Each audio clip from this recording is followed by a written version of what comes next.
my money roll. Yeah, I'm looking at the bank statements, I do not want to tell. Yeah, nuts for my gang. You be just a stain. Cover on my chain. Alright, what's the deal, family? Welcome back to the place where they do it the best. That's the real TV, and you know me, man. It's your boy Mo, and we back with another video. And today, man, I'm coming to y'all with a video on how to stop crossing routes. My man MVP Kels hit me up in the comments. He's like, man, you know, I need some help stopping these crossing routes. I don't really know what to do.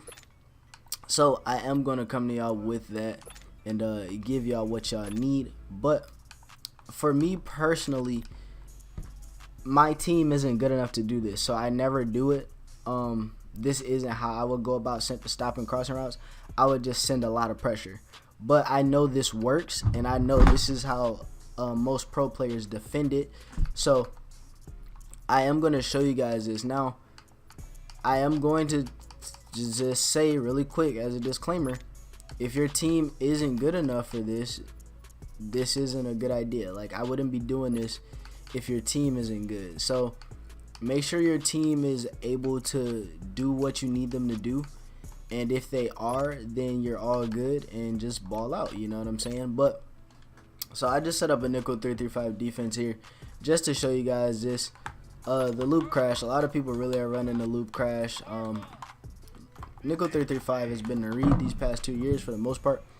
But what a lot of people would do as far as stopping these deep crossers, I just set up the play and everything, and I came out of trip set in because that's a really popular formation. But people would attack the deep crossers like this. They would, you know, start it out here.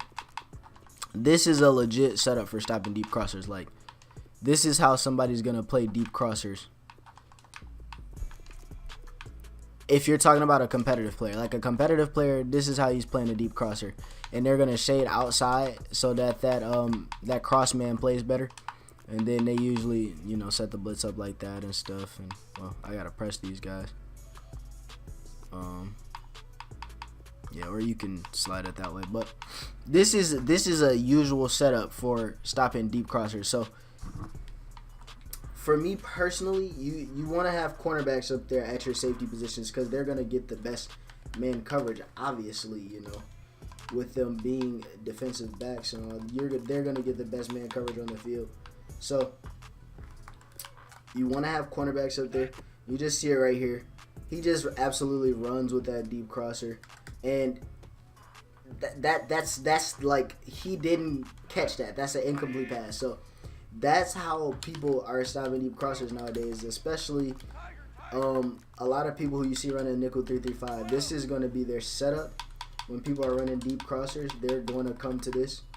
And they're blitzing out of this as well, though. Don't get it confused just because I'm showing you this. Like, this doesn't look like it's fire, but this blitz will probably hum just as well as my nickel normal. But yeah, I'm trying to show you guys the blitz, not so much the coverage anymore, because the coverage part, that's what it is. Like, people are cross-manning that guy like that. You got to identify where the crossing route is coming from. So once you identify where the crossing route is coming from, you pretty much eliminate, you know, their effectiveness on offense if that's their main read. And I keep on not, you know, adjusting this all the way. But you see right there, you get some good pressure out of this nickel 335 as well. So that a lot of people really run.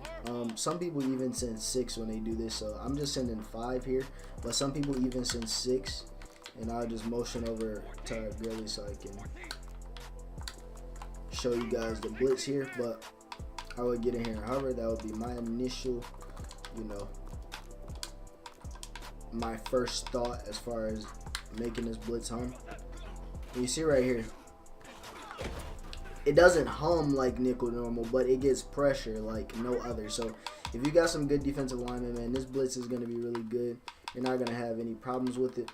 If you're talking about like a Pat Sale look, where we can jump over and talk about that, the best way that I would go about stopping a Pat Sale look would be something like this. A lot of people who are playing Pat Sale, they usually would do something like this. And this would be their setup here against a Pat Sale look. So that's a decent setup right there. That's probably a setup that you would see. Or you might just get a spread of the line. And a quarterback spy. So this is like a max coverage look for stopping Pat Sale, and it's very iffy. Some people might even just man up Cooper Kupp so that he doesn't get wide open on that streak, and then you can still play the outsides like usual. And I'll even just play over the top. And now a basic Pat Sale look, as far as crossers go, you're going to get a drag from the tight end, you're going to get a slant from B, and you're just going to see it right here at the snap of the ball. Everything's pretty much covered. You see it. You just got to do a good job using it. And right there, with better players in MUT, that outside quarter is going to be playing that crosser, and as well as the man coverage. So you really got to, you know, remember little stuff like that. So you need good players for this. That's the main point of it all. You need good players. You see the crossing route from X was taken away. If your player gets cooked like that, you can see that initially and snap right on it with your user, and that's how I would go about stopping it. But that's pretty much it, man. People are running this nickel 3-3-5, and they're really cross manning a lot. And that's the biggest thing that I've seen, and that's the best way that I've seen people stop it. So if you guys did enjoy this video, man, smack a like on the video and subscribe if you're new to my channel, if you've never watched any of my videos. But I'm gonna go ahead and get up out of here, man. So we're gonna keep grinding. We're trying to hit 1,000 subscribers. We're at 710. I'm gonna do my thing for y'all. Y'all keep doing your thing for me. I love all of y'all, man. So I'm gonna get up out of here, man. Let's get it.